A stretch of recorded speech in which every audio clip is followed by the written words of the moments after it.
Michelle. Innovation panel focus on AI plus the monthly stuff. I can get mentioned. We got Freddie. Got You know, one day I'm up and one day I'm dead. I'm gonna know how it is. All right, guys, we'll get started. We've got a person on Zoom, Freddie. Nice to meet you. Thanks for coming. This is our fifth Tech Tuesday. What is Tech Tuesday? Tech Tuesday is something I thought, that we're lacking in the chamber, which is a technology-focused companies being able to reach the Lake Norman Chamber members and those that are interested in learning about tech. So we have the sponsor today is Epic IPO. He'll be speaking, Brian, and then I'll be give a little overview of my company, and then he'll take it from there and drive the ship here. So here's the upcoming events that are coming on. So Epic IPO is here. We're going to have James with Shared Resources. He'll be taking over for the 2nd, and then he'll present on the 16th. And then we'll have another company come in on the 23rd, and hopefully we can keep it going every Tuesday. So either you can join via Zoom or show up in person and eat a taco. Who's doing the One Cloud program? That'd be James from Shared Resources. Yeah, him and I are going to be splitting off, and then we're going to talk to some other of the tech companies as well within the chamber to help. So this is the technology focus here. So I've got how do you reach us? We are on every tech forum that you can think of, just about. Just listed a few. All of these Tech Tuesday videos will be on my YouTube channel, Longway Broadband Services. So you can watch Mr. Greg Valenstein over here. He is I think number 3, video number 3. So you can watch and learn there. They're all out there. So what do I do? What is Longway Broadband? So I'm a technology strategist. I help companies get in and get out of technology and understand the marketplace and help them procure IT and telecom anywhere in the world. Doesn't matter where it is. We can do it obviously in the United States, but we can do it anywhere. So it doesn't matter where your company is located or where they sit. We can help. So what do I do? So I work with Epic IPO, some other companies, many companies, and I'm like a mediation between buyers and sellers. So you tell me what you want, and I go out in the marketplace and shop for you essentially, and get you and match you to vendors. And if those vendors work out, then we move forward with that whatever it is technology that you want to purchase. So that requires me to be educated in market trends and different technologies. So I'm not quote unquote an expert in anything, but I have my hands in a lot of different things. So the latest and greatest thing is, of course, is AI, and that's what Brian will talk about later. And Internet of Things. Those are two of the hottest sales and growth categories in the marketplace. And so what we do is we help tailor solutions for different needs. So whether you're a restaurant and you need sensors for refrigeration, or you need cameras with detection for bad guys with guns, or you need a data center, or you need internet pipes or something like that, a phone system, contact center, we can help tailor that solution for different needs. And I do all this generally at no cost to the buyer. And we do that in the hopes of partnering you with one of our vendors, and then they will pay us something. So here's our biggest client list. We've got some of the biggest names in the country on here, but we do. That's my insomnia medication.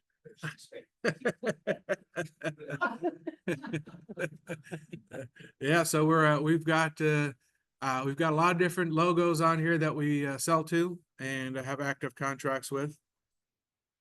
So how do I do this? I have a back office where it allows me to check in real time where the actual fiber cables situate, and in doing this, I can give you almost instantaneous pricing on fiber circuits, on fiber availability.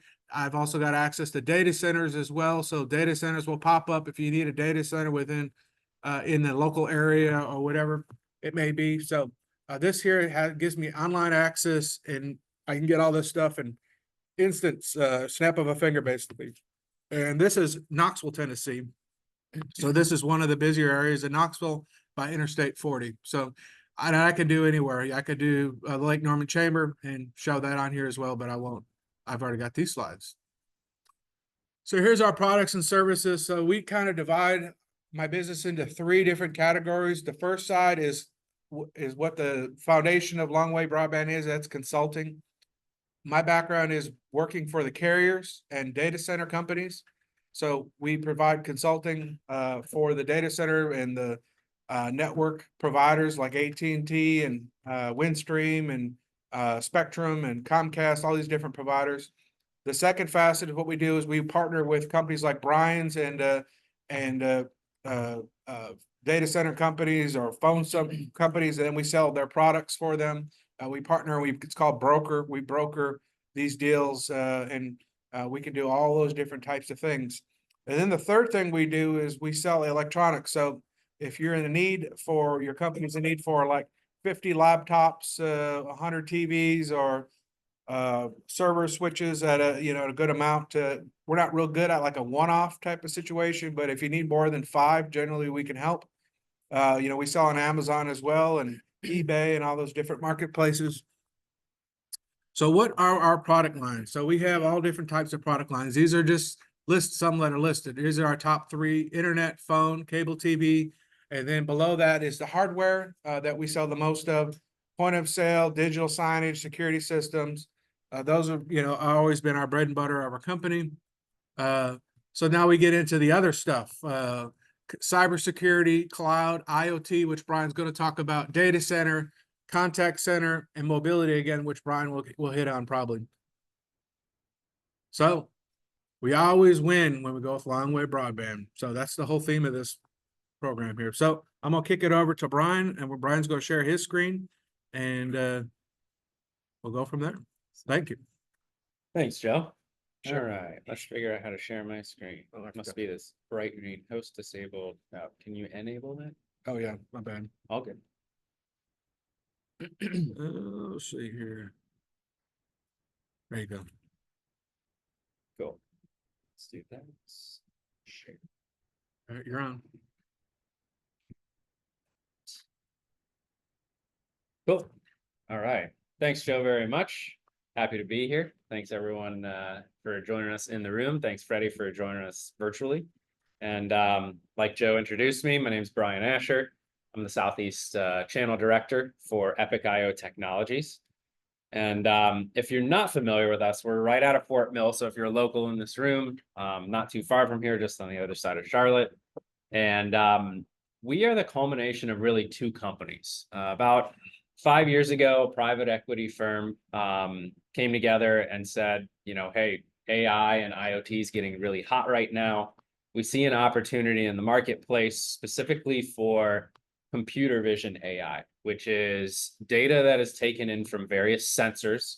Sensors meaning, Joe mentioned earlier, a temperature sensor in a cooler for cold storage, right? Restaurants, schools, any place that could use that, right? And so rather than having Joe Schmo walk around with a clipboard and check these temperatures, or relying on like an antiquated alarm system that plays an audible alarm, but you got to be, within a certain distance to really hear it, right? You're not getting alerted, on your phone that you have on your person at all times.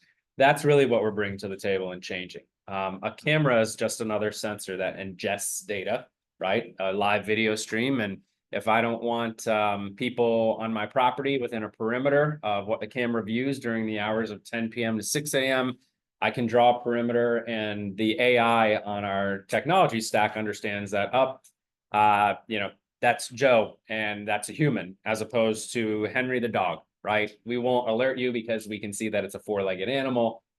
So it is very accurate, and we can do things like warn Joe, hey, you're on our property. You shouldn't be here. It's after hours. If he doesn't leave after a second amount of time, we can even set dwell times to that point. and say, hey, if he's still there after 5 minutes, I want the cops called immediately, and we can dispatch first responders as well. So that's one part of our company, right? The sensors, the cameras, and the AI that actually does the proactive alerting. That's a company called IntelliSight.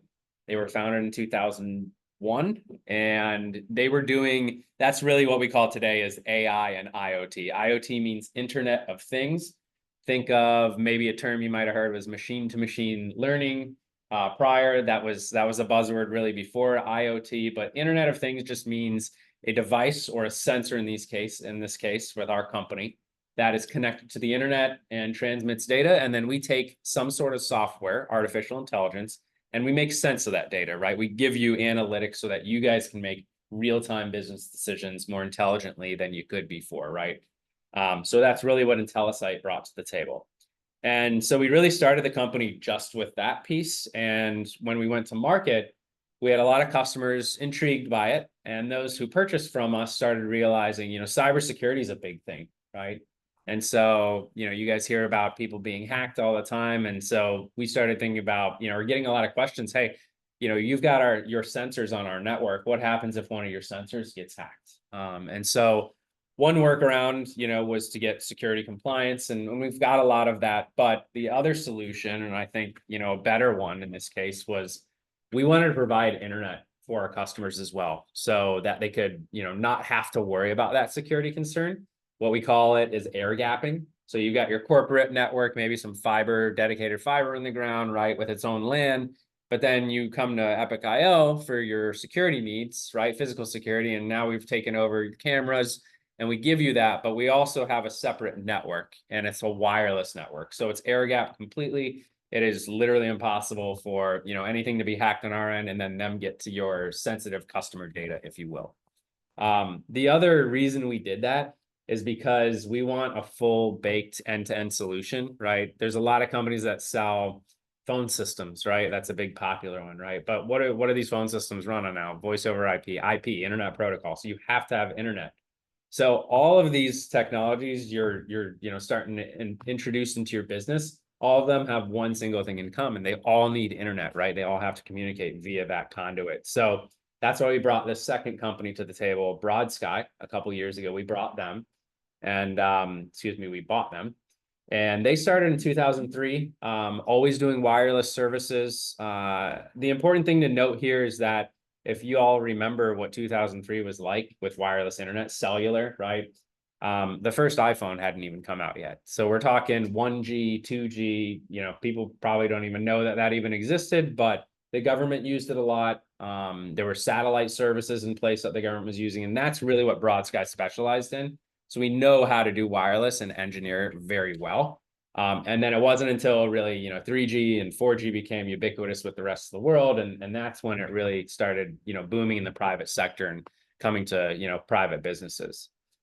You'll also see some awards in the top right. You can look at those. They're very nice to have. But I think the proof is in the pudding. Once you see and work with us, you'll understand why we have so many awards. But that's basically, what we're made up out of is these two companies, and an integrated solution is what those two come together and create a whole piece for us. Are you Right. guys more product oriented, or are you guys using like Cisco routers with SIM cards or Cradlepoint or whatever? Yep. So we like to think of ourselves, great question, by the way. We think of ourselves as a software company, more or less, because software, and in a lot of cases still needs hardware that it runs on. We offer that. But at the heart, the real value is the software that we bring to the table. The routers we use are Cradlepoint and Peplink. The IoT sensors, we've got a relationship with Bosch, I think, for cameras.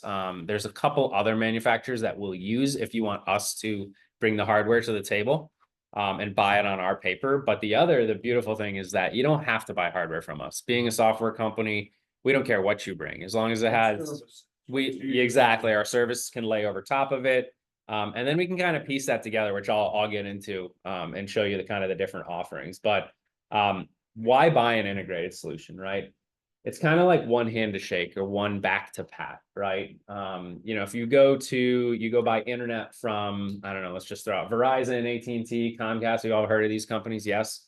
And then they offer a whole, gamut of services behind that, right? Some you don't even know you wanted or needed, or that they even offered it.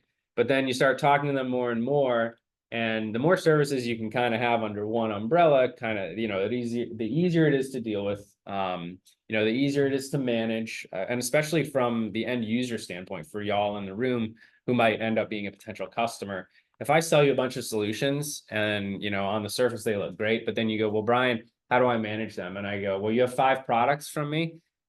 Here's 5 different websites that you have to log into with 5 different usernames. That's, kind of becomes a pain in your butt again, right? That's why we like to sell an integrated solution, from the connectivity to the sensors to the AI software. And once you get into the AI and IoT, you'll see that all of our tools and management and visibility is in a single pane of glass, right? There's only one website where you manage all of that stuff.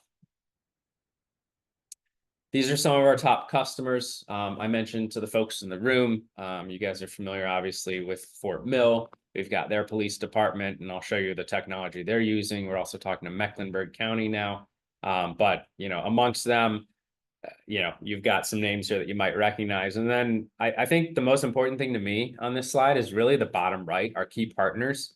So long story short, our entire executive team is ex-Dell employees. That's who our private equity firm targeted. There was a gentleman there, our CEO, that took their AI practice, their global AI practice, from 0 to $1.5 billion in 2 years. So he was recruited as our CEO, and they gave him full autonomy to kind of pick and choose his C-suite. And so he started picking other people away from Dell. But the fact that Dell wants to be our partner, and we're in 7 out of their 8 demo centers around the world. So they're in like Tokyo, New York City, Austin, and then other, major markets around the world. We're one of their only, vendors in there where we actually put our logo on things, and they allow us to do that.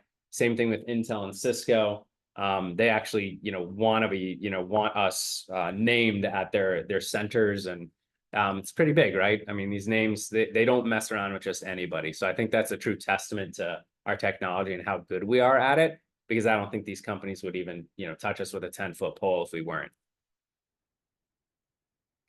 So let's talk about wireless. We're going to go back to the Broad Sky Networks side of things just really briefly.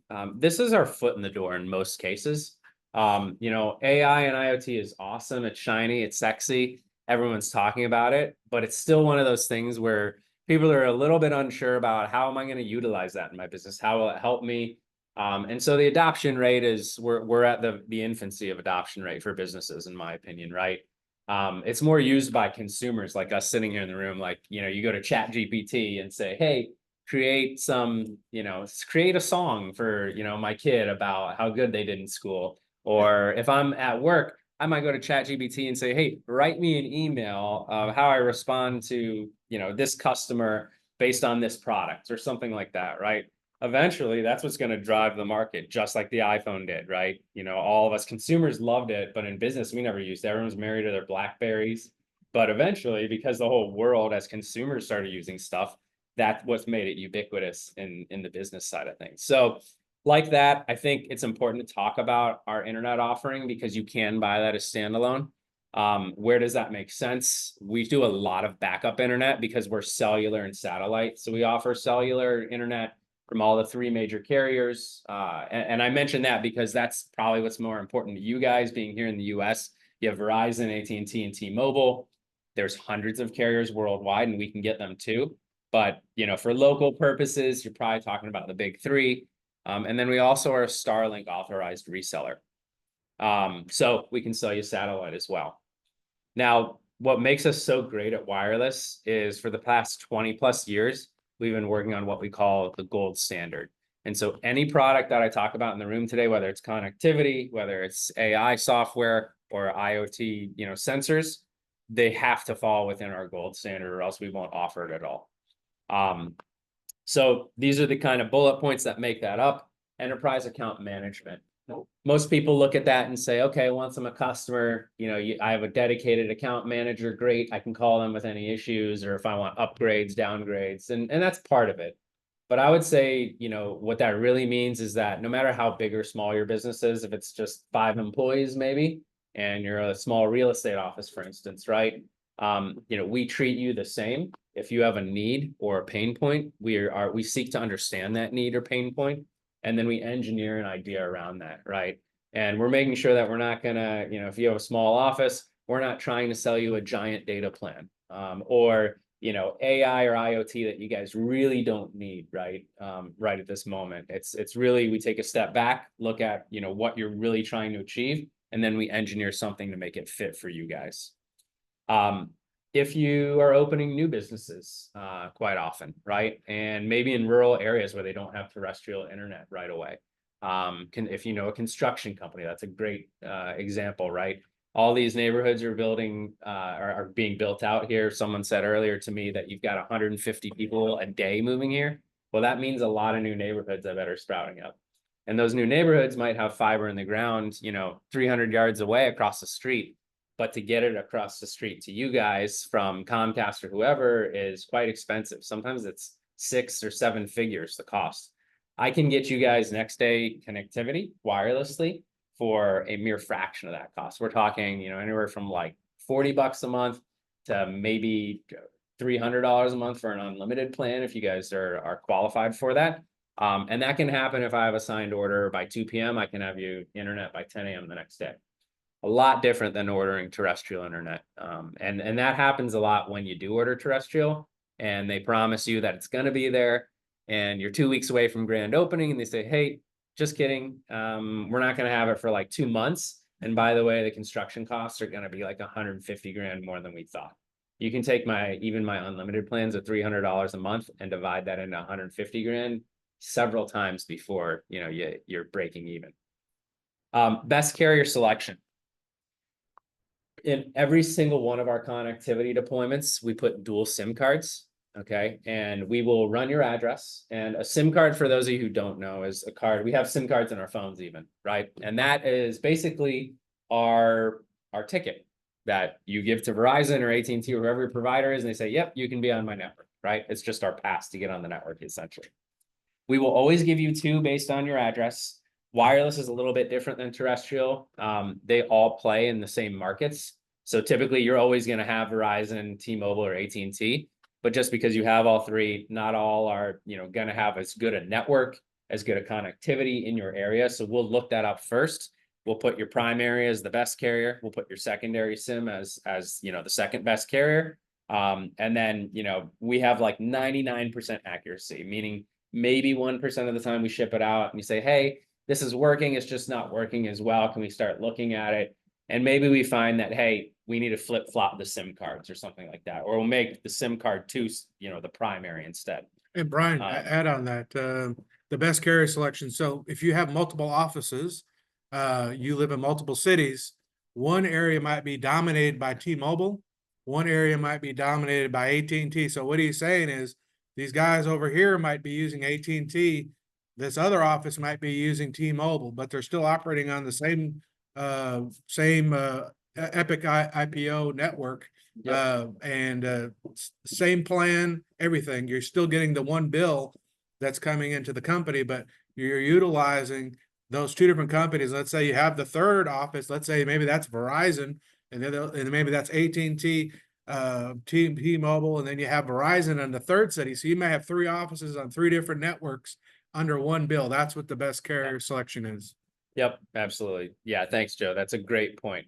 If you went carrier direct, which some of the, you know, if you're dealing directly with Verizon, they might tell you, yeah, we can do that. We have connectivity in all of those areas, but they're not going to be the best, right? So I tell my customers all the time, hey, let me do a check on these because 80% of your customers might be or locations might be happy on that. But the 20% are going to be the squeaky wheel too. That's, you know, driving you nuts every day, calling you. And that's really what best carrier selection is about. Engineered outcomes, that kind of ties into the account management. Like I said, we've been doing this for over 20 years. So, you know, we've seen anything and everything. I have customers all the time telling me we don't get good cell service, you know, inside our building. So, you know, I can't use my phone. So you're telling me we're going to run our company on your internet that's running on the same cell service? Well, a couple of things. First, on a, you know, consumer phone, this has different prioritization than a business would get. It's different SIM cards, different agreements. It's completely different. So, just right out of the box, yeah, I'll definitely get better signal than you. But the other thing is the actual hardware. The antenna on our phones are nothing compared to a Cradlepoint or Peplink, a very professional grade router. I'm not talking about something you go to Walmart or Best Buy and purchase. I'm talking about a router that costs like $2,000. Of course, it's not from us. We bake it into the monthly cost for you, but it's a whole different ballgame. So, just because you don't get good cell service on your personal cell phone in a building doesn't mean that there isn't good cell coverage that we couldn't make it work. And then we have other things like external antennas we can mount on the building for even better signal. Cross carrier pooling, Joe kind of alluded to this a second ago, but this also goes hand in hand with best carrier selection. So let's say you do have multiple locations in a geographically diverse, setup. You're going to have different carriers being primary, being secondary at different locations. And we put those all into a pool for you guys, which is a nice thing. Meaning that if you have, let's just say 10 locations, each of them has 10 gigs, you have a 100 gig data plan then to kind of pick and choose where you're going to put that for the month. And by that, I mean, let's just say they're all using us in a backup scenario, right? They have terrestrial internet at these locations, but for point of sale, for communications on their phones, email, the basic stuff, if that ever, failed or a backhaul drives over it and cuts your internet, I know none of us have ever had that happen, right? Twice a year probably, but it's important to have. It's a great insurance plan to have. Now, let's just say that happens at one location. You don't have to worry and go, oh, we only have 10 gigs there. You have 100 gigs to pull from that pool. If you go with a carrier direct, they ain't going to be able to do that. They're only going to be able to offer you their service. Yeah, it might be pooled for them, but that's it. So then you're going to be dealing with other carriers and, whoever your controller is, or whoever's in charge of managing these bills and tickets and all this process.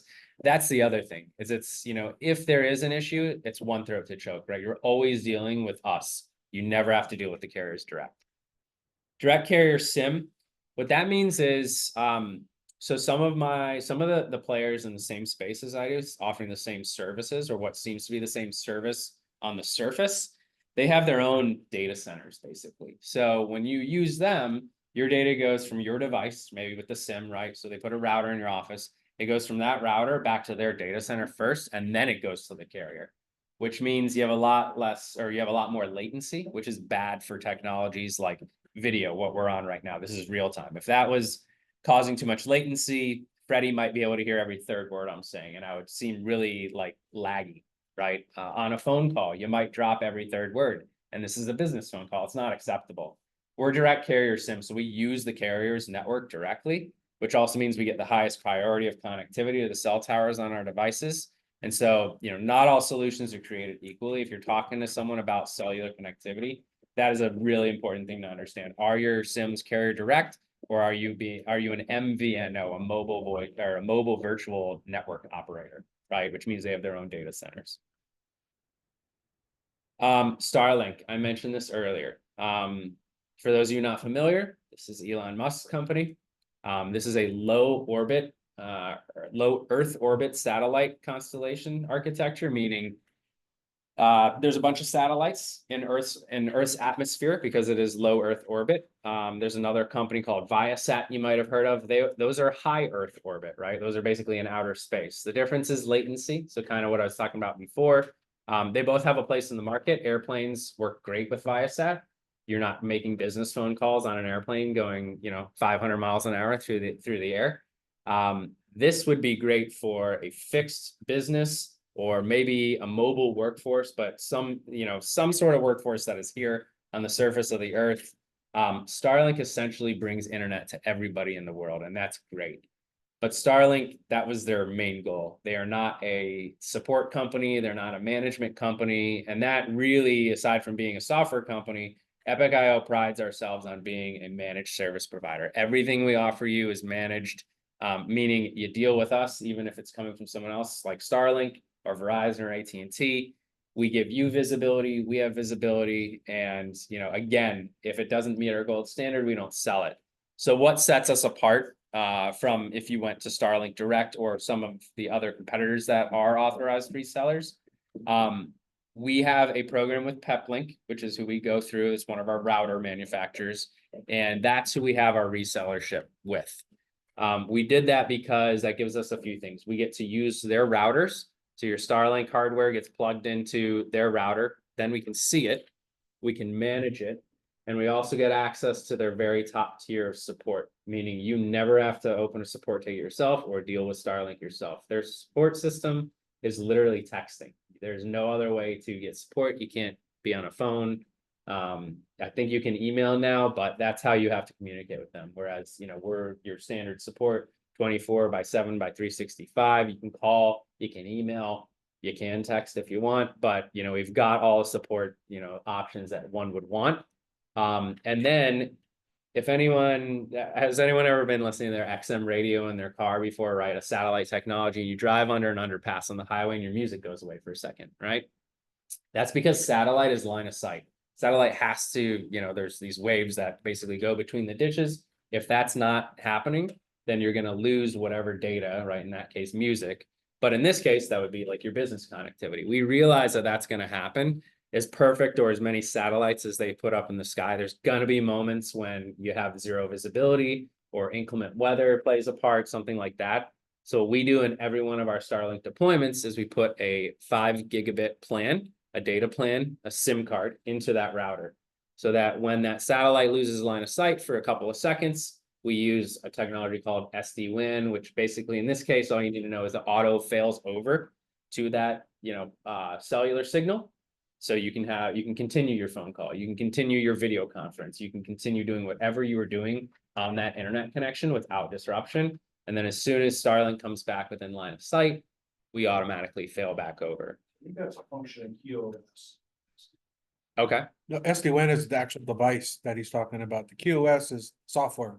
So the SD-WAN is a device and software, and QoS is Yeah. part of. Yeah. But the SD-WAN is, this QoS is what's doing if then, right? So It if just- this happens, then. It just pushes stuff to the top, whatever stuff you want to be Yeah. working first. QoS would be more like, hey, I've got video conferencing going on, I've got voice phone calls, and then my kids work for me, so I got YouTube going on lunch breaks, right? What's number one? What's number one? What's number Video. two? Right. Okay. Yeah, My exactly. satellite went down.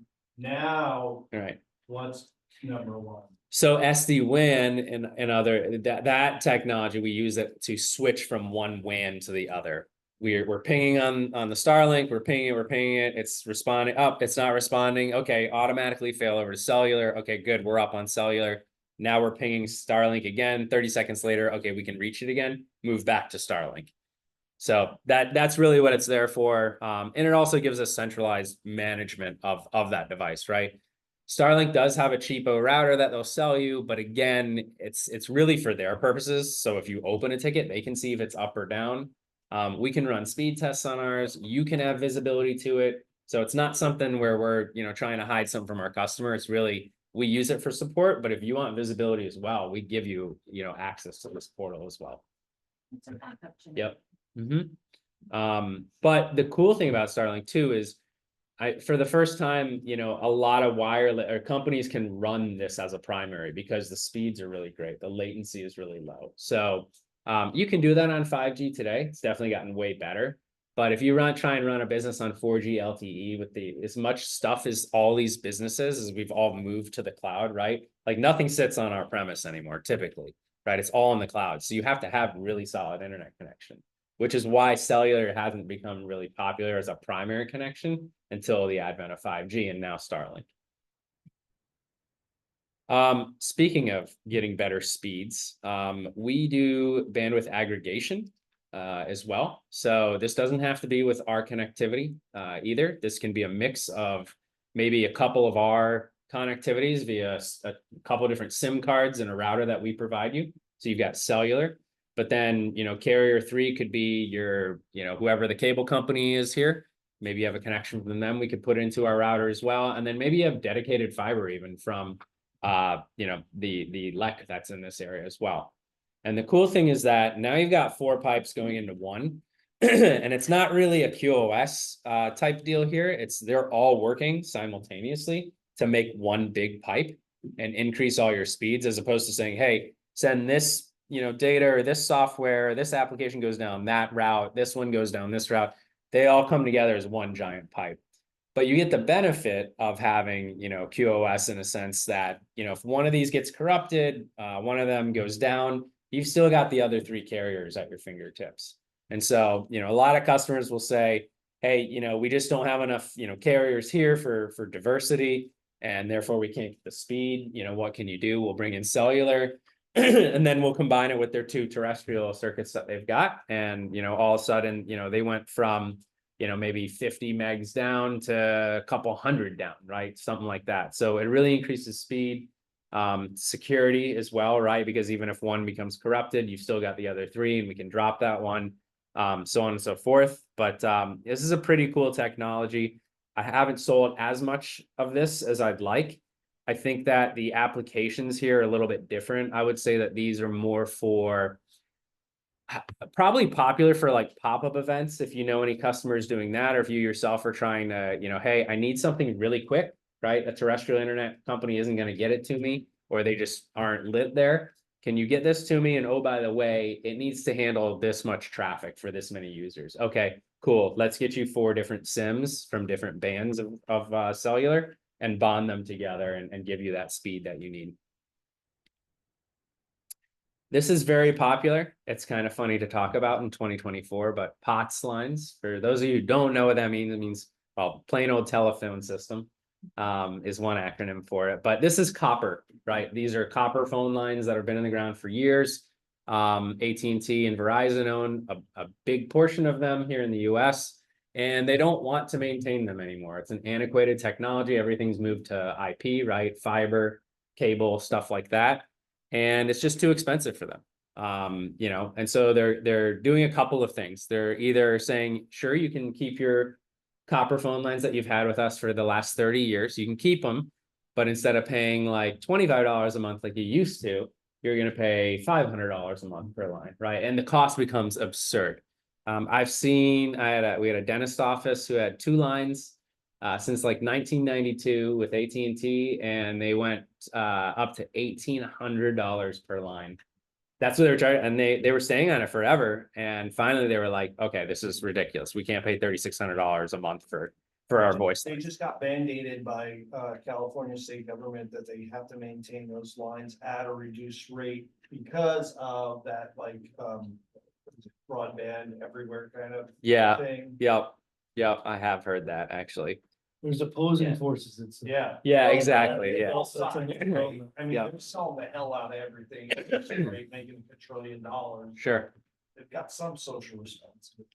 Well, Clear thing for, I'm gonna help Brian out here. The clear thing here is that it's not like it used to be, and you have to find a new solution. And right, they've got the solution to take you from that old way to the new. Yep. I remember Katrina, and there were these lines in front of like 1 out of every 30 houses, because those were the only phones that worked.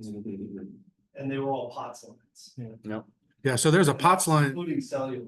Yeah, there's a POTS line in every elevator and every security Yep. system. They all still run on copper for the most part, unless they have this 4G wireless POTS in the box, they call it, application. So every elevator, every security system, every if you go through gate entry or something like that, Yep. on like a storage facility, for example, you type in your key, your code, and that code opens the gate. That's a POTS line that it does that. So those are the 3 main applications of POTS lines: is elevator, alarm, and those gates. So those are still the main 3, and this technology is replacing those technologies, but it just takes a little bit of work and the cost factor is going to push the overall POTS retirement and into the 4G, 5G Yep. How long POTS does in the it take box. to get a POTS line set up? So to get it from us, the standard deployment's about 3 to 4 weeks. Yeah, and so here's the view. Here's why it's 3 to 4 weeks. So if if someone comes to me and says, "Hey, I've got a customer with 20 users, they're on copper, but AT&T says they have to get off," or they say, "Hey, you can stay, but it's going to cost this. Can you give me your solution?" And I'm like, That's the wrong solution for the customer. The customer should be buying a UCaaS, a VoIP, voice over IP solution, right? You're gonna get way more, because this doesn't have any intelligence built into it. It's just a simple, POTS line, right? That was, servicing this customer forever. Maybe they have some sort of functionality because it's like Centrex lines or something like that from back in the day, but I'll tell them, hey, you really need to get a UCaaS system for that. But let's talk about your alarm stuff, right? Whatever is on a dumb POTS line is what I like to call it. That's what we're trying to take over here. And because it's on a dumb POTS line, like no one ever calls your alarm line, right? Your customers don't call your alarm line. They don't call your gate line that they would, go up and put their code into to come physically visit you. So those numbers don't matter. No one's published those anywhere. The only people who care about those are the companies that run or manage that alarm system or that service for you. So the one thing we don't have to do is port numbers. That's what takes forever in the telecom world, right? Is porting numbers. So if it's not a voice number that we're, porting, then, we don't need to port anything. We just assign new numbers, tell the customer, hey, call your alarm company. Here's your new number for this alarm panel, right? Or your fire panel. So So on and so what forth. porting means to those that don't know is just moving your existing phone number to the new service. Yeah. So you don't lose your phone numbers. Right. And that's major in a voice application because, hey, I'm a bank that's been open for 25 years and I've had this number. If I change it now, it's probably going to cause some pretty pissed off customers or something like that who can't get a hold of me anymore. So I get that. But in that case, I would tell you, you should go with a unified communication solution or something, and we'll handle your alarm lines. But great question. It is a single box. It's got battery backup. It's got the terminal adapter. It has an adapter that says, hey, you speak analog, I speak IP. We need a mediator in the middle to convert that language so we understand each other. And we do it quick, like I said, 3 to 4 weeks. And the best thing about this, I think, over terrestrial standard POTS lines is that, again, that backhoe example, you can't cut my internet, right? It's all in the air. Okay, so it just to simply be a router in there. It's got signal all the time, and you're not susceptible to outages like you were before. All right, so let's talk private networks, and then we're right on the brink of AI and IoT stuff here. Private cellular networks, or PCN, or private LTE, or PLTE. There's a million terms for this right now. This is kind of like it's a very new technology that I like to describe as someone who wants or needs a private LAN in a very rural area or in an area where there's overutilization of the public cell phone network. So what do I mean by that? I'm going to tell you guys a case study, a story. So we have this company called Feld Entertainment out of Sarasota, Florida, and they bought a circus company called Barnum and Bailey a while ago, right? And Barnum and Bailey used to be huge, and there's people laughing in here, and because you guys recognize the name, but Call it a circus company. well, that's That place is yeah. a circus. Yeah, that place is a circus, right? And so they went defunct. Like no one went to circuses when I was a kid. They were really hurting, and I remember that. And it's actually in my hometown where I'm from, and they went defunct. And so this company picked them back up. They also have contracts with like Disney on Ice and Motocross and Monster Jam. And so this is really a content production company, this Feld Entertainment, but they bought Barnum and Bailey because they saw an opportunity with what they were doing with other forms of large entertainment venues, and they wanted to revive it. And they've been kicking butt at it, actually. But you can imagine some of these venues are giant, and they, rather than renting out, a big stadium like for football or something like that, they'll go out kind of on the outskirts of town for cheaper and set up their own kind of venue. But then again, they run into that issue where there's no terrestrial internet on the edge of town, right? All they have is wireless, and that's all good and well until you go, oh crap, we have 25,000 fans all trying to post on TikTok and Instagram right now on the same network that we're trying to run point of sale to sell them t-shirts and beer and food, right? And so my credit card machines on my phones, they can't work, right? They're getting clogged up because everyone's trying to do their Instagram stuff. So what private cellular is, it's basically cellular networks are made up of, basically different bands, right? And so consumers like us, we're allotted X amount of bands with X amount of access. And then there's businesses. If you come to Epic.io and you buy my standard cellular plans, those are some different bands maybe that are better than consumer grade. But then this is like the creme de la creme. Think about this as, I give you essentially your own like cell phone tower out at your venue. It's pretty small. It's not a giant cell phone tower. So, you know, the uplift isn't crazy.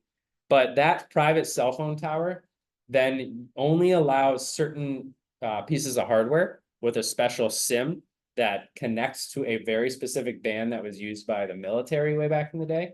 That is no longer used by them. So they've opened this up, these carriers, to, you know, private sector, to businesses, to say, hey, if you need this kind of speed, this kind of private, you know, access, because of the reasons I listed earlier, you know, for these venues and things like that, then we've got you covered. And so only their workers, right, with their point of sale can access this, with their UCaaS application on their cell phone that they use to call each other at the venue, right? And now they're able to use this private network, not having to worry about their guests that they have here to make money, you know, basically clogging up their network. So that's really what a private cellular network is. It's kind of like your own private LAN.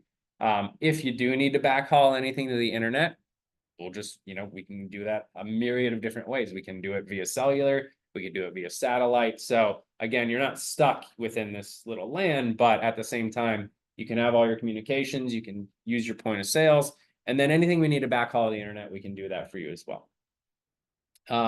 Last example I'll give you is kind of futuristic. There's, you know, a lot of things, AI and IoT, things are becoming autonomous, right? So like assembly lines have all these machines instead of people now, but those machines need instructions, right? And to do their job. And so normally what you do is go, oh yeah, well, we have Wi-Fi. They'll just connect to the Wi-Fi. Well, these manufacturing plants are like 500,000 square feet or 1,000,000 square feet. And so if you know anything about Wi-Fi, it only really reaches about 100 yards per device. RF frequencies and all the things in manufacturing facilities really mess with its signal. And, you know, when you jump from one access point to the next, a lot of times you lose connectivity, things can go awry really fast. And because you need so many, or because the signal only reaches so far, you've got hundreds and hundreds of these access points. Cellular reaches about a mile compared to 100 yards. So think about how many less devices you need from us. So the price is a factor here. And then they reach really far. So if you have like autonomous forklifts, let's say, right? And some of them are right on the edge of the warehouse, you're losing connectivity. Joe Schmo's got to walk all the way out there, put it in manual mode, drive it back into where it picks up Wi-Fi, and then, you know, re-instruct it to whatever it was doing. That's the issue that we're solving for a lot of these manufacturers, is giving them more robust network at a fraction of the price, because we don't need nearly as much hardware. And the technology just works, you know, that much better. It's way more robust. Were they using older networks for that? Like 2 or 3 instead of 4 and 5? So they don't need the bandwidth. So for PCN, it's band 48, if that's answering your question. And that band 48 was used by the US military. It was like strictly for them during like the 80s and 90s. Yeah. So that's what they use on the PCN that we have. But because, yeah, that's so underutilized, like the speeds are insanely fast. 100, you know, you can get up to gig speeds on these things. It penetrates Yeah. walls at band Yeah. 48. Yep. Yeah, it penetrates walls. The only thing is, you know, customers need to know that the devices connecting to it need to be band 48 compatible. They need to have a band 48 compatible SIM card. Now, there are workarounds. For instance, Feld Entertainment, they've got camera people walking around to do live streams of their entertainment shows they're doing. Well, cameras don't have well, maybe they have cameras with SIM cards today, but they're brand new and they didn't have that. So instead for them, what we did is put a router in their backpack, and then we just put a patch cable from the router to the camera, because it did have an RJ45 in it. And then that router has those band 48 SIMs in it. And that's how it connects to the cellular network. Yeah. All right, let's talk some AI and IoT. How am I doing on time? I've been talking slow. Okay, wow. All right, AI and IoT. The current state of it, I have this drawing of Legos, and you'll see a bunch of different things. What you need to know about this is these are the bits and pieces that make up an AI and IoT solution. What I'm trying to portray here to everybody is that it is a puzzle. A lot of companies have pieces and parts, but not everybody has the entire thing.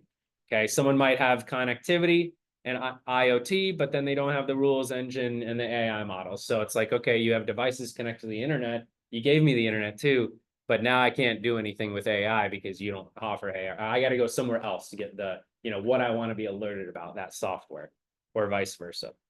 So this is going back to our end-to-end solution, having those sensors, having the computing, right? The computing is basically whatever takes that data and translates it into something meaningful to us, right? It takes it from Chinese, puts it into English to us, and says, hey, Brian, you've got an intruder going, breaching this perimeter, and they've been there for X amount of minutes, via our dwell time AI software stack. We have the connectivity. Why? Because all these things need to connect to the internet to actually transmit their data, and you're getting that from us. So again, one throat to choke. And then sensor fusion, what that means is, say I have cold storage and I get an alert that my freezer is out of temp, it's too warm, right? So then I go, okay, well, I know it's out of temp, I just got alerted. But then I go to myself, I'm not there at the facility, why is it out of temp? Well, I also sold that customer a camera. So they go into their phone or the computer and look at their video management system, and they go, they just unloaded a truck and someone wedged a box in the door and forgot to remove the box when they were done unloading the truck. I know that my temps or my freezer's out of temp, but now I know why it's out of temp. That's sensor fusion, using two different sensors to get even more intelligent information. Okay.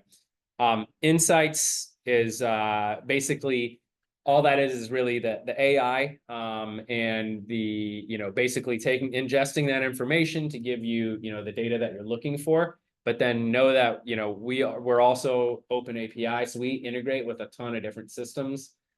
We don't do access control. It's a great example. So access control meaning every one of my employees has a badge. They scan their badge on a badge reader. If they're in the database, it unlocks the door automatically. They can come and go as they please, as long as they have their badge. We don't do that part, but maybe someone works at a private facility and says, hey, I want that, but then I also want a dual authentication process. So yeah, they have their badge, but Stacy, you could have Brian's badge. And how do I know that Brian's actually Brian without doing some other authentication? So now I sell you a camera and we do facial recognition, and they go, yep, Stacy's Stacy. It's not, just Brian's badge or something like that. So, and then the last piece that you see up there, deep insights all the way on the right, or visualization. That's really deep insights. Deep insights is where you make all these rules, right? So I have these sensors and cameras. Here's what I want them to look for and alert me on. And then also in that same pane of glass is where I have my video management system, where I have my alerting set up. Everything lives in this one portal. Just talked about deep insights. Let's talk about some partner ready solutions. So a couple of different things we do: fire detection. So we've got a ton of waste management companies who use this, right? Batteries are being thrown away all the time. And their biggest issue right now is fires, because someone will throw away a battery, they'll drop it off at a dump site, and then when they're compacting it, the battery explodes, right? It costs them millions of dollars when these facilities go up in flames. So just saving one of those facilities, they see an ROI, immediately, basically. And that can, that's just one example. Posture detection, patient monitoring. This is essentially used in healthcare. It could be used in retail as well, but we have a model basically that puts a stick figure over everyone on the camera. And we have models that say, hey, if someone's hunched over, or if someone's laying on the ground for more than 15 seconds, I want to be alerted, right? That's very important in healthcare, right? It's very important in retail too. If someone does a slip and fall, stuff like that. We can even do, anti-theft detection too, where in a retail environment, if someone had, someone's arms are down here, that's fine. If they're up here, that's fine, looking for a shelf. But if someone's standing like this for more than X amount of seconds, or their arms where someone is reaching and touched a shelf, breached a perimeter, and then they go right to this motion, we can tell you that and alert you that someone crossed their arms and maybe hiding a product right after they breached a perimeter by putting their hand across this shelf and breaking this, perimeter we set up. Garbage detection is really simple. We have a lot of gas stations, actually, believe it or not, who, rather than sending the kids out who work there every so often to check the levels, and then empty them if they need to, right? We put a sensor in there, and when it, gets to a certain level, we alert them, and then they send people out. Way more efficient, right? All of this is, do you have someone with a clipboard walking around manually checking something X amount of times a day? And can we automate that for you? That's what a lot of this stuff is really kind of for and leads to. People detection, people counting, heat mapping, very big in retail, right? what's my most popular end cap? Where are people spending their most dwell time in my stores? And why is that important to them? Well, wouldn't you want to put your best selling products there or your highest, margin products, stuff like that. We do license plate recognition as well. I actually had a customer that went completely mobile with their stores. Instead of having like a brick and mortar where people went in and shopped at their convenience store, they said, hey, you know what? We don't want to have to spend money on stocking and keeping our store all nice and neat. We're just going to have people drive up, do their orders online. And that was great. But in the beginning, they would have to go out, ask them, oh, I'm Mr. Smith. Here's my order number. Instead, we use LPR, right? We ask them a couple more questions. What's your make and model of your car and your license plate number? They pull up, it pulls it, right off our camera. Our camera does a dip into their point of sale, gives them the order number. And then it also says, hey, I noticed this is Joe. And for the last 6 weeks, he's been getting 2 packages of chicken breast and he didn't this week. So when I go out to give Joe his order, I go, hey, Joe, you sure you didn't want that chicken breast? I noticed it wasn't in this order and maybe, that you can upsell them, right? So McDonald's is the same thing at the drive-thru.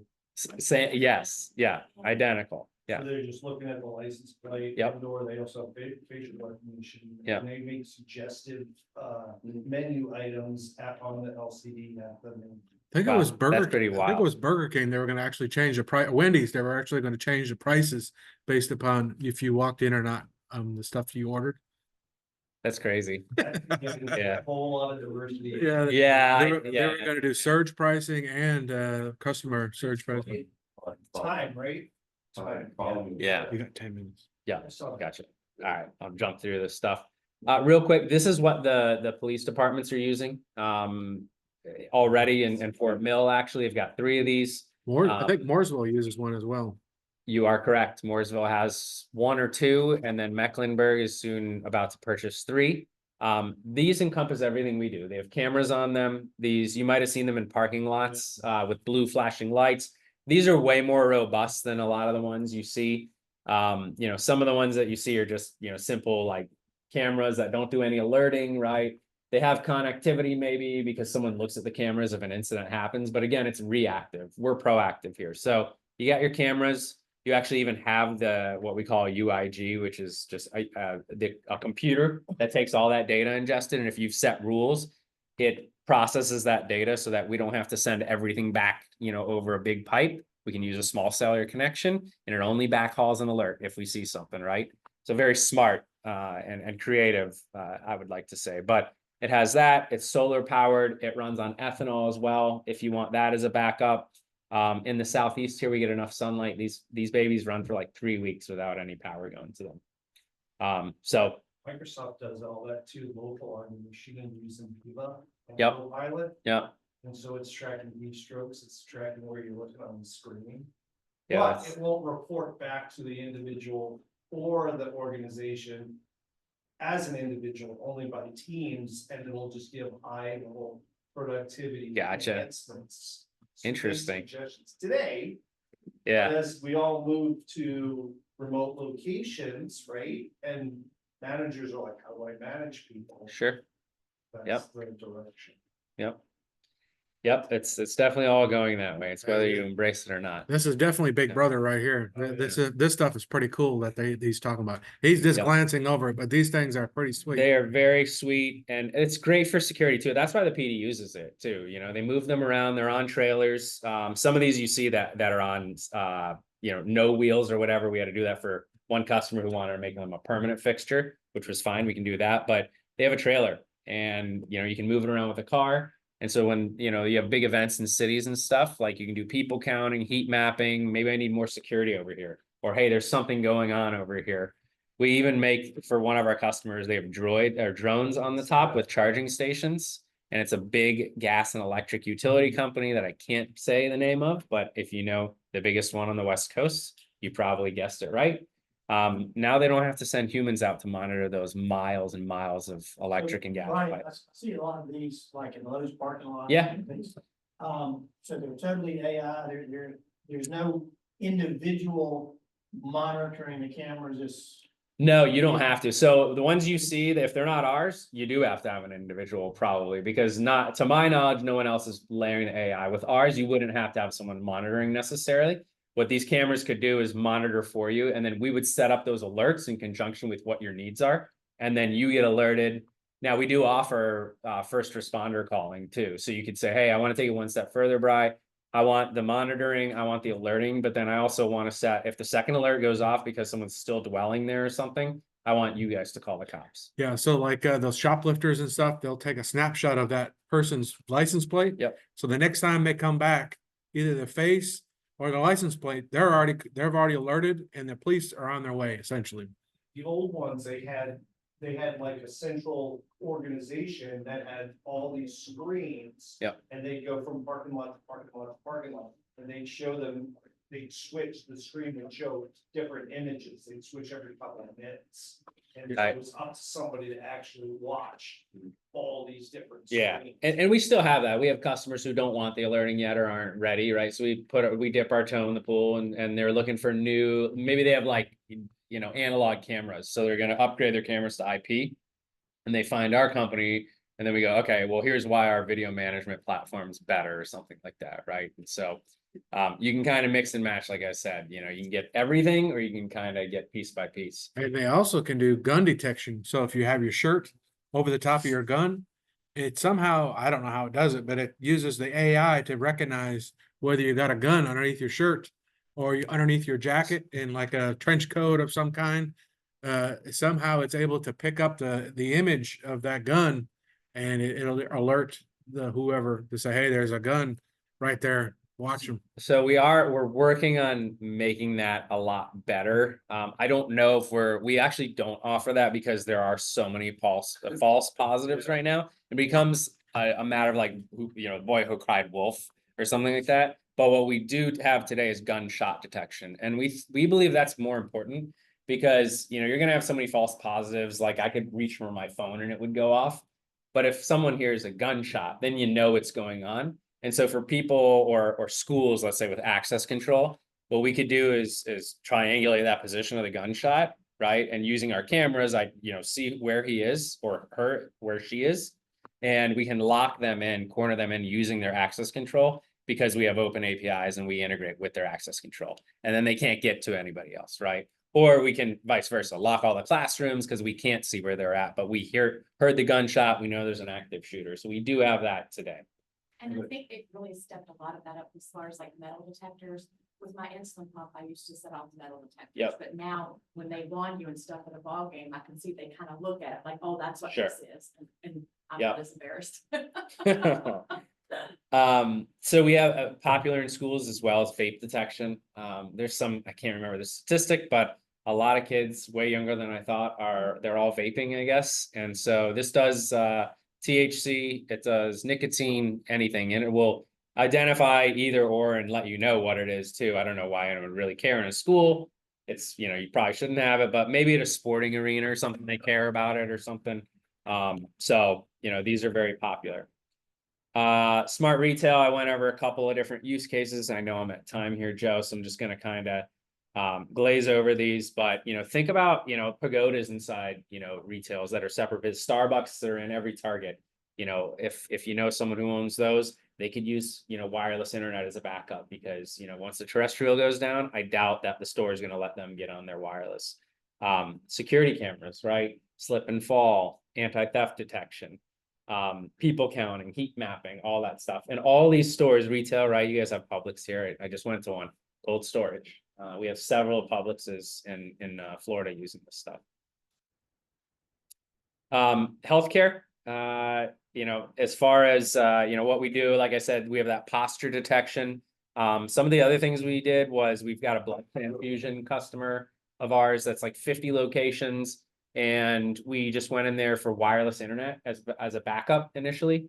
Then we're like, hey, you have cold storage, you have all this blood and other, liquids that you have to keep at a certain temp, and then they're regulated, right? So they have to take temps and send it. We automated that whole process. So no human ever has to do anything like that. And then we just kind of, through watching their process, the customer come in, they would have to walk them over to a scale to weigh them to know how many cc's of whatever to give them, right? Because different weights of people require different, injection, amounts of injection, I guess is what I'm trying to say. And so instead of, we basically got rid of that step we go, okay, well, wherever you inject them, they're sitting in a seat. Let's just put a weight sensor on that seat. And so they would sit in the seat and never have to move again, right? Get their weight there, and then you can do the injection right there. You know, one great opportunity for you, if you haven't already looked into it locally here, because as I listen to you, there's like a plethora of different potential things, is Metrolina greenhouses. It's like one of the hugest heated cold spaces, I think, in the country. Number one. Number two, they run plant partners going to all the Lowe's stores, Walmarts, and all that.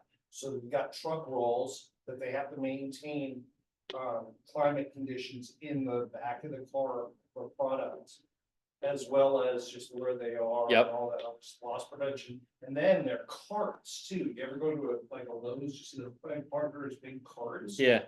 So they need to keep track of all those as well too, so a sensor to be able to identify with geofencing Yep. where those Yep. parts are. Yep. Yep, we can do all, that's a great idea, yeah, and air quality, I haven't mentioned that yet, but you know, aside from temperature, we can do carbon dioxide levels, we can do humidity, all sorts of different things, so know that that's available. This one's pretty cool too, I'll mention this, a smart lock, it's fully digital, it runs on Bluetooth as well, so you don't even need internet connectivity for out in like the middle of nowhere, but any asset you keep behind a lock that requires a key today, think about managing that, right? And how many people have keys when you fire someone or they leave? Did we get their key back? I mean, what's the combo, right? And so basically you use this now and you walk up and it unlocks. If you're on the list, great. You can do temporary allow lists too to say, hey, you know, Joe's not going to be there today, but Brian's the sub for that route. Brian, for the next 24 hours, you can go and do the locks that Joe has access to 24/7. There's a log there and it tracks, you know, who it was, time, date stamp, and then it actually does GPS location too. So it's like ultimate accountability. We're talking to someone mentioned a home improvement store a second ago. We're talking to them now and they're going to buy, I think 100,000 of these things. So very cool, very rugged, and such a simple little solution, but it solves a major problem for these big retailers and, you know, anyone who keeps assets locked up behind, you know, a lock like this. Any multi-location place. Stuff. Yep. Asset tracking. This is probably the most interesting is a good word for it. So does everyone kind of remember, you guys have heard of like ozone machines to clean, right? Ozone's whole, you know, purpose is to eat any living organism. So it's the ultimate cleaner. Okay. There's all sorts of ozone boxes you can buy right now on Amazon, but none of them are smart. Ours is smart. Ozone, because it eats anything that's alive, it can be harmful to humans. So what we do is we can put this box about the size of a suitcase, excuse me, not a suitcase, a briefcase, in an office. Think a dentist office, a doctor's office, a gym, any place that has like a lot of bacteria, potentially stuff like that, where you have cleaning crews, but you know, they're probably not scrubbing every single little thing, the legs of chairs, the legs of the weight bench, right? For your bench press, stuff like that. It kills 99.9 repeat of everything, COVID, Mensa. Outpatient. Yeah. Facility. Mm-hmm. I'm thinking like schools and employee retention as well as Yep. keeping people We have schools that use these as well to clean the classrooms. Now, and it will, and smart meaning if a light turns on, it senses that, right? Because it goes, oh, well, only a human can turn a light on or off, or that's what it thinks. And so it knows a human's in the room and it monitors the parts per million that are in the air. If it's too high when someone enters a room, it will alert somebody, right? And say, hey, you need to get this person out of there. But it's the name of the game here is really low and slow. You know, and so, you know, but we can do that based on different times. So if someone says, hey, you know, we only have 4 hours to clean this facility, or we only have, you know, 2 hours, we can do, you know, a more concentrated, you know, application or a less concentrated, so on and so forth. But it's a really cool product. And it's a very reasonable. I think they start at like $400 a month per device. So it's pretty reasonable, especially when you think about the cost of a cleaning crew. And you know, it's definitely picking up in its popularity. I've sold it to a couple of Anytime Fitnesses because that's where I go to the gym. It is, it's as a service. Yeah. And anything you see here, ladies and gentlemen, is all as a service. We can do it however you want. You know, if someone's really into spending and purchasing something all up front, we can do that. But we typically, because I mentioned it before, we're an MSP, a managed service provider. When you buy it on a monthly basis from us, you get the support, you get the management, you get all of that, and you really get the gold standard experience as opposed to, hey, I'm gonna buy this, and if something happens with it, well, you bought that, you're probably gonna have to buy another one kind of thing, right? It's not managed. So that's just kind of the way we do it. Wrap it up. Yep, so I'm gonna skip ahead. That was really our cool like AI IoT. There was one more thing about connectivity, but I want to thank all of you for the time. Sorry for going over, Oh, Joe. no, you did Appreciate good. it. Very If good. anyone has any more questions, this is your man. I work with Joe and I love working with him. So bring me into conversations, but he's your guy. Yeah, so you have to mention Tech Tuesday, right, Greg? And that gets you the deal and the discounts with these guys. So thanks for coming. This is the end of Tech Tuesday number 5. Number 6 will be brought to you by James of Shared Resources and OneCloud. They'll be next week. It'll be the same Zoom, and we'll see y'all then. Thank you for coming. See ya.